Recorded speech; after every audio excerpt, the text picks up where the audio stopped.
उस दुस्साहसी व्यक्ति को मैं खुली चुनौती देना चाहता हूँ कि तुम समय तय करो, स्थान तय करो, और तुम्हारे चुनौती का जो है कि सामना करने के लिए हम लोग तैयार हैं। दोबारा नहीं रहता तो बगल के गोपालगंज के एसपी बदल गए, छपरा के एसपी बदल गए, जबकि गोपालगंज और छपरा से ज़्यादा क्राइम का रेशियो जो है कि सिवान में है, लेकिन इनको नहीं बदला जा रहा है। आखिर क्यों? यह एक प्रश्न है। कहाँ पर बैठे थे भैया, कहाँ पर बैठे थे? भैया वहाँ गाय थी, उसको गोबर हगी थी, उसको साइड करके इधर बढ़े।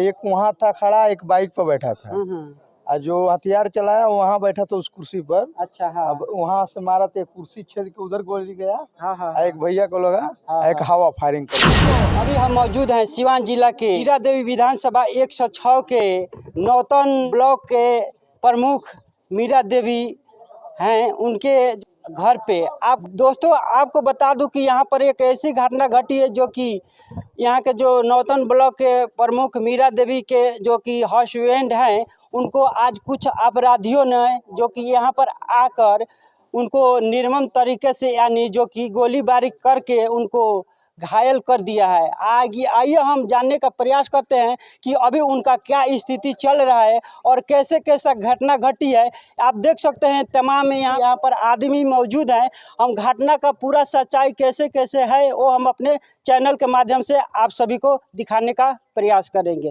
तो हमारे साथ आप बने रहिएगा। आपको बता दूं कि यहाँ के मीरा देवी के हस्बैंड जो कि राजेश पांडे जी हैं, उनका पिताजी हमारे साथ हैं। आइए हम इनसे बात करने का प्रयास करते हैं। तो सबसे पहले आप ही बता दीजिए, जब तक वो फ़ोन से बात कर रहे हैं।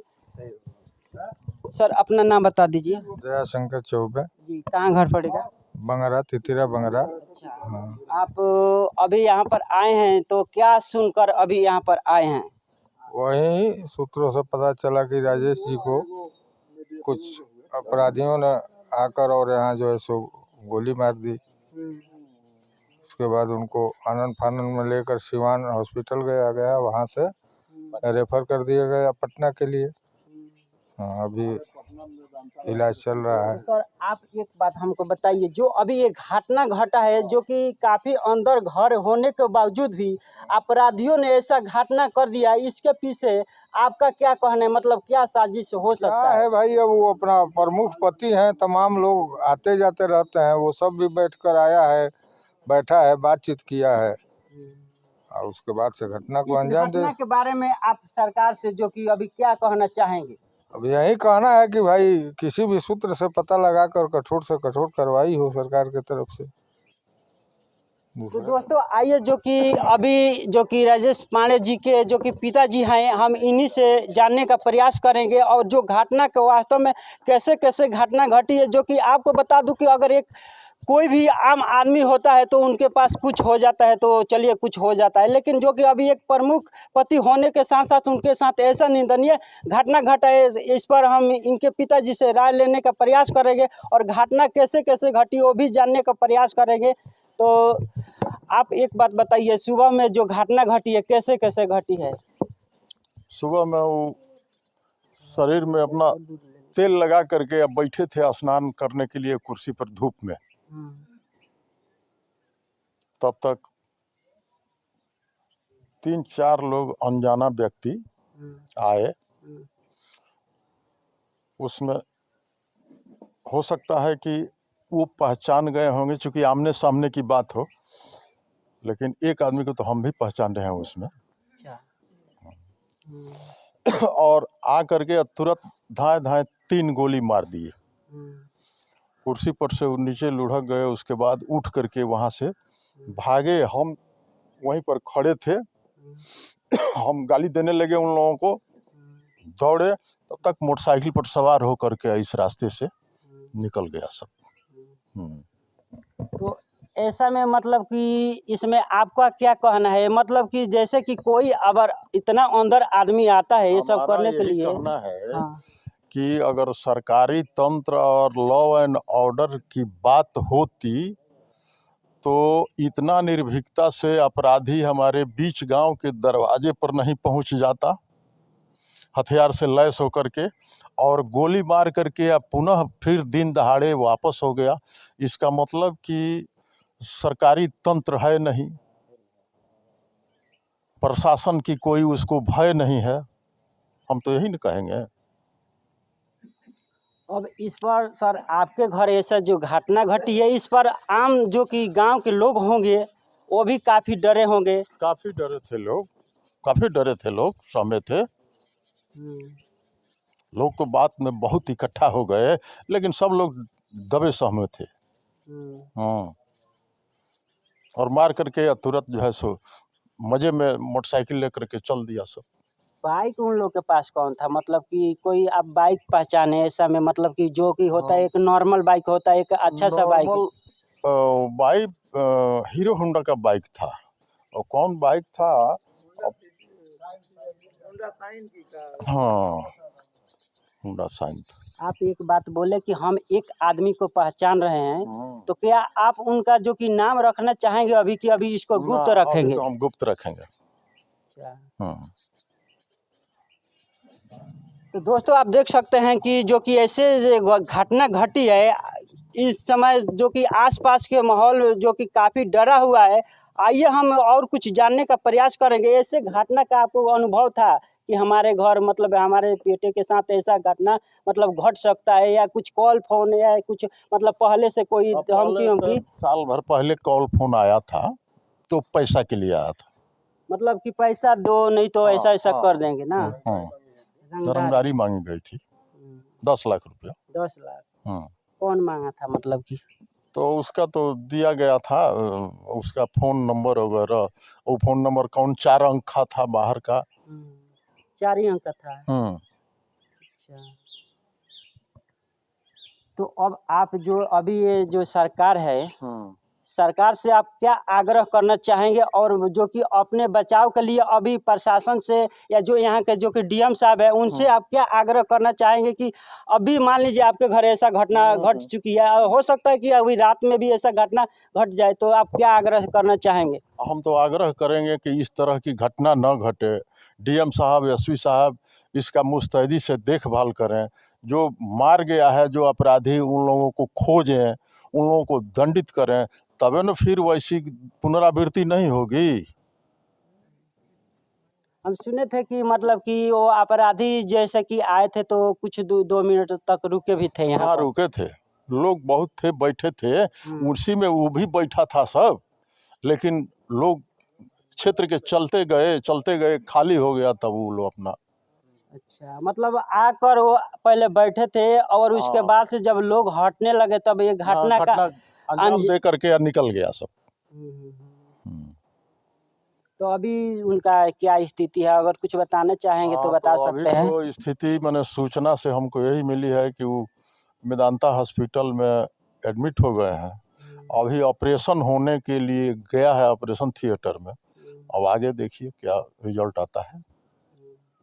दोस्तों आप बने रहिए हमारे साथ, जो कि यहाँ पर कुछ आदमी हैं, हम उनसे भी जानने का प्रयास करेंगे कि इस घटना को लेकर अभी वो सरकार से क्या आग्रह करना चाहेंगे। तो चाचा जी एक बात बताइए, जो अभी ये घटना घटा इस पर आप सरकार से क्या आग्रह करना चाहेंगे? मान लीजिए ये घटना आज प्रमुख जी का घर हुआ है, कल सरपंच जी का घर होगा, परसों मुखिया जी का घर होगा, तो ये कब तक सिलसिला चलता रहेगा? अगर समझिए कि कोई भी प्रशासनिक अधिकारी अगर अपना दबाव बनाएगा तो जिले के जितने भी अपराधी होंगे उनको कड़ी से कड़ी, जैसे कि आप समझ लीजिए सपोर्ट डेट, अगर आपका एक चुनाव होता है, एक विधानसभा का चुनाव होता है, तो हर अपराधी का घर नोटिस चला जाता है तो आपको यहाँ से 10 दिन का अंदर आपको हाजिर होना है या आपको यहाँ पर आकर अपना अर्जी लगाना है।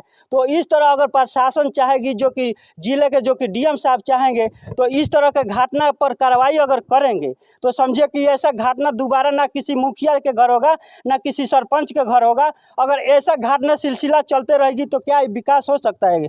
बिल्कुल नहीं। इस तरह से यदि सरेआम अपराधी घूमते रहे और लोगों के साथ इस तरह की घटनाएं होती रही तो ये माना जाएगा कि पूरा शासन निरंकुश है, कोई देखने वाला नहीं है।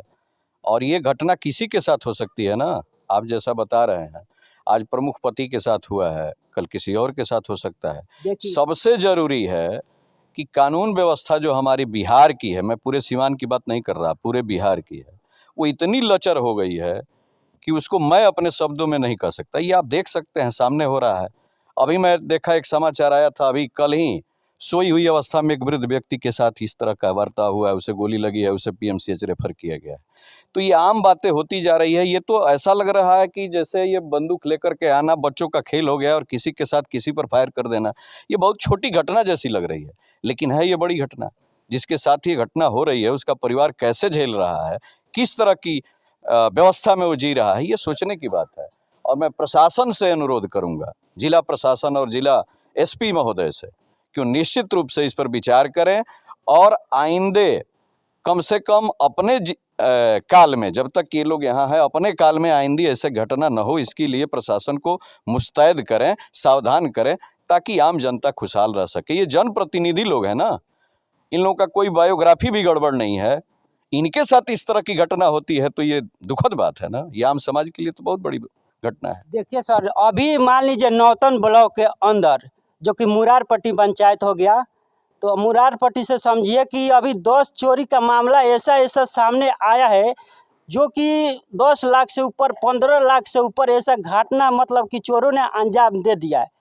और इस पर समझिए कि नौतन थाना के जो कि थाना अध्यक्ष है, उस पर विशेष रूप से ठोस कार्रवाई नहीं मतलब किया है। ये मैं बात नहीं कर रहा हूँ, जो कि यहाँ के जो कि मुरारपट्टी के जो कि बीडीसी दीनदयाल जी हैं, वो काफ़ी बार आकर नौतन थाना को घेराव करने के बाद भी समझिए कि उस पर कुछ कार्रवाई नहीं हुआ है। यहाँ का आप देख लीजिए घटना, एक दवंचक का घटना घटा था, वहाँ पर भी कुछ कार्रवाई नहीं हुआ है। यहाँ पर आप बरईपट्टी में चले जाइए, एक वहाँ पर घटना घटा था, वहाँ पर कुछ कार्रवाई नहीं हुआ है। उसके बाद से समझिए कि नौतन थाना को एक बार घेराव भी किया है।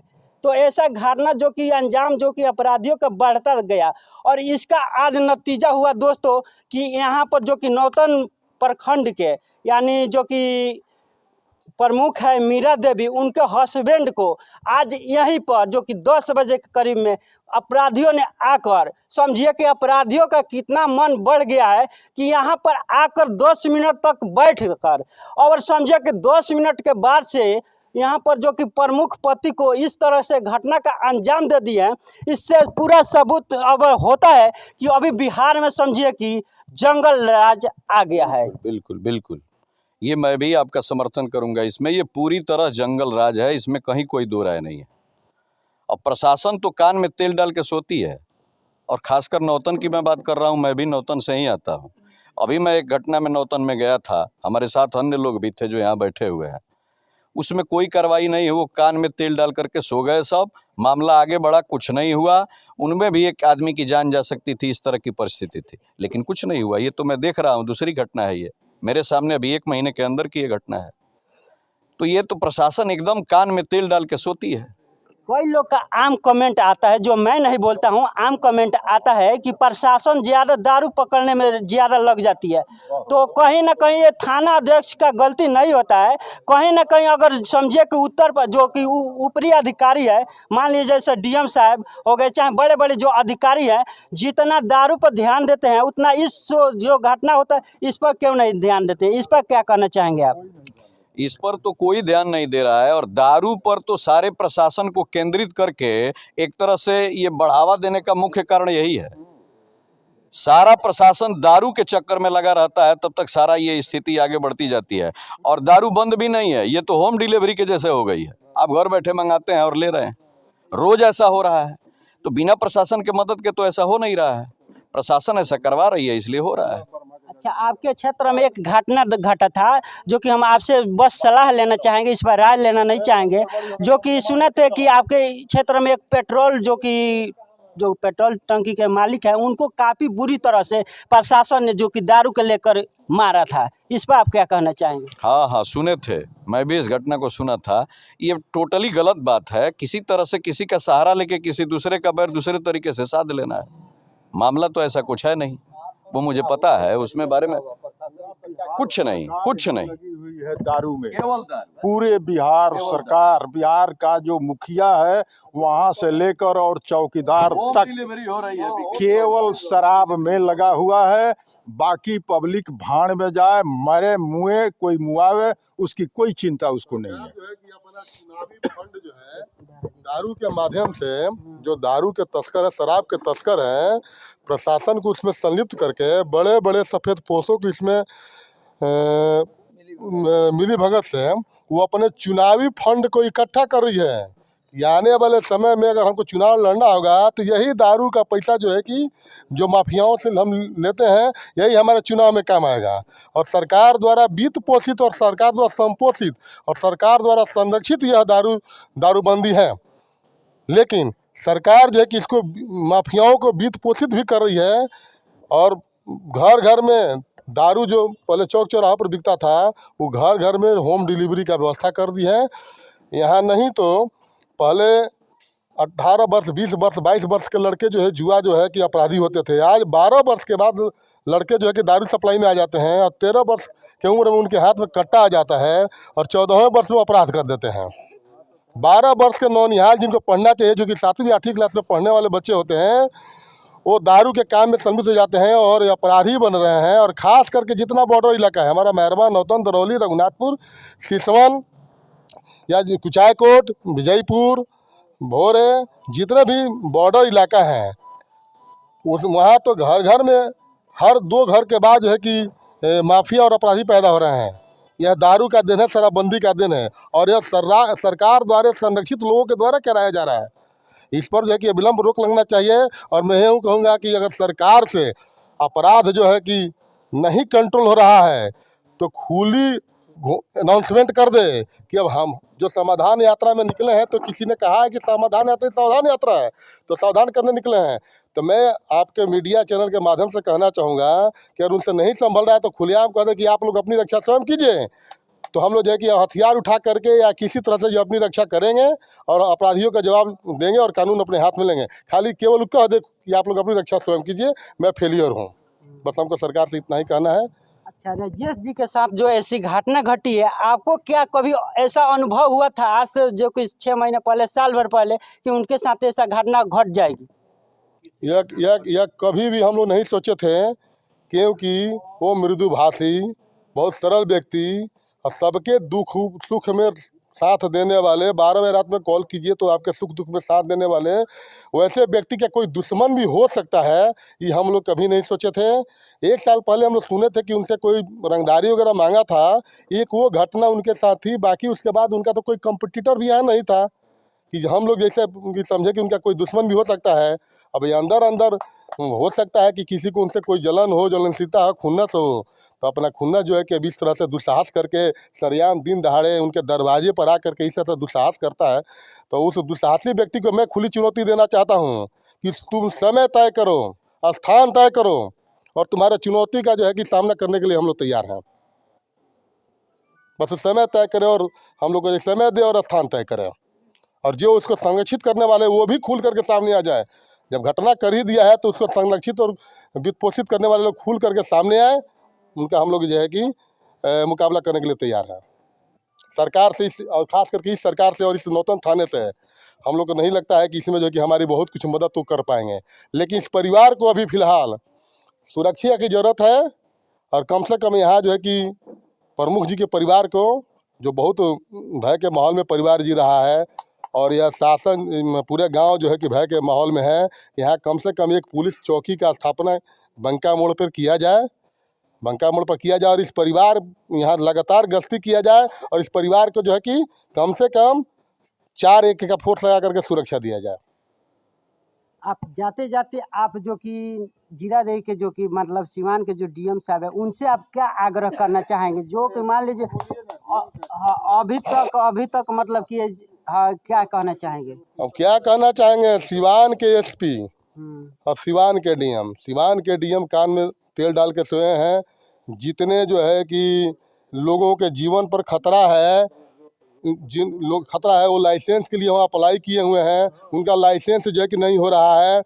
और प्रमुख पति का लाइसेंस नहीं होता है, किसी विधायक पति का लाइसेंस नहीं होता है, किसी बड़े व्यवसायी का लाइसेंस नहीं होता है, किसी समाजसेवी का लाइसेंस नहीं होता है, जो कि स्वयं अपनी सुरक्षा करना चाहते हैं। सरकार से निराश हो चुके। देखिए, जो कोई सरकार से निराश होता है उसको सरकार के सुरक्षा तंत्र पर भरोसा नहीं रहता है, तभी अपने सुरक्षा के लिए वो जो है कि लाइसेंस के लिए जाता है कि उसको हथियार चाहिए, क्योंकि अपना सुरक्षा देखता है कि अब हम इस सरकार में सुरक्षित नहीं है, हमको खतरा है, उसको लाइसेंस नहीं मिल रहा है। और सिवान के एसपी महोदय का बात कीजिएगा, जिस यह तो निर्लज व्यक्ति है, इसको तो रिजाइन कर देना चाहिए, जिसको अभी हाल फिलहाल हाई कोर्ट ने बुला करके, और हाई कोर्ट ने डांटा है और सीधा कहा है कि यू आर प्रमोटिव, कि तुम प्रमोटिव हो, तुम प्रमोशन से आए हो। जिसको हाई कोर्ट ने सरेआम इस तरह का बात बोला, वह व्यक्ति जिला में बैठा हुआ है, और वह जो है कि हमारे जो प्रदेश के मुखिया है उनके बिरादरी से आता है, और उनका जो है कि दुलारा है। दुलारा नहीं रहता तो बगल के गोपालगंज के एसपी बदल गए, छपरा के एसपी बदल गए, जबकि गोपालगंज और छपरा से ज़्यादा क्राइम का रेशियो जो है कि सिवान में है, लेकिन इनको नहीं बदला जा रहा है। आखिर क्यों? यह एक प्रश्न है। और मैं सरकार के प्रधान से कहना चाहूँगा, आपके माध्यम से अपील करना चाहूँगा कि इस जो है कि निकम्मे एसपी को, पुलिस अधीक्षक को यहाँ से जल्द स्थानांतरण कर करके किसी योग्य, कुशल और ईमानदार अधिकारी को यहाँ पर पोस्टिंग किया जाए, ताकि जो है कि एक सुरक्षित और ईमानदार पुलिस पदाधिकारी के हाथ में हमारे ज़िले की कमान हो, और हम लोग कम से कम एक सुकून की चैन और सांस उसके नेतृत्व में ले सकें, हम लोग सुरक्षित महसूस कर सकें। दोस्तों, आप देख सकते हैं कि अभी क्या क्या सिलसिला और चल रहा है, जो कि अगर प्रशासनिक अधिकारी जो कि अगर ऊपर से सही रहते तो आज इनके साथ ऐसा घटना नहीं होता। जैसे सर ने बताया कि ये लोग कई बार जो कि लाइसेंस के लिए अप्लाई किए थे और धमकी मिलने के बाद शायद अप्लाई किए होंगे। डीएम साहब का धमकी मिलने के बाद ही अप्लाई हुआ है। उसके बाद भी जब उतना बड़ा धमकी मिला, उनसे सुरक्षा के लिए कहा भी गया था, कुछ दिन सुरक्षा दिए थे, 2-3 महीना सुरक्षा दिए थे। 2-3 महीना के बाद एक पेशेवर अपराधी जो कि खुलेआम चुनौती देता है, और वह अंतर्राज्यीय अपराधी होता है, और अंतर्राष्ट्रीय अपराधी भी है, चूँकि नेपाल से भी इसका कनेक्शन है, यहाँ से क्राइम करके नेपाल भाग जाना, तो अंतर्राष्ट्रीय हुआ। अंतर्राज्यीय और अंतर्राष्ट्रीय पेशेवर अपराधी अगर रंगदारी मांगता है, जान से मारने की धमकी देता है, और वैसे परिवार और वैसे व्यक्ति को मात्र 3 महीना की सुरक्षा दे करके और आप उसको जो है कि ज़िंदगी भर के लिए सुरक्षित मान लेते हैं, यह प्रशासन का दोगलापन चरित्र जो है कि आता है। इसमें हमको तो संदेह पैदा होते, कहीं ना कहीं प्रशासनिक तंत्र भी कहीं अपराधियों से तो मिला हुआ नहीं है, और अपराधियों के ही संरक्षण में कहीं तो इस अपराध को अंजाम नहीं दिया गया है।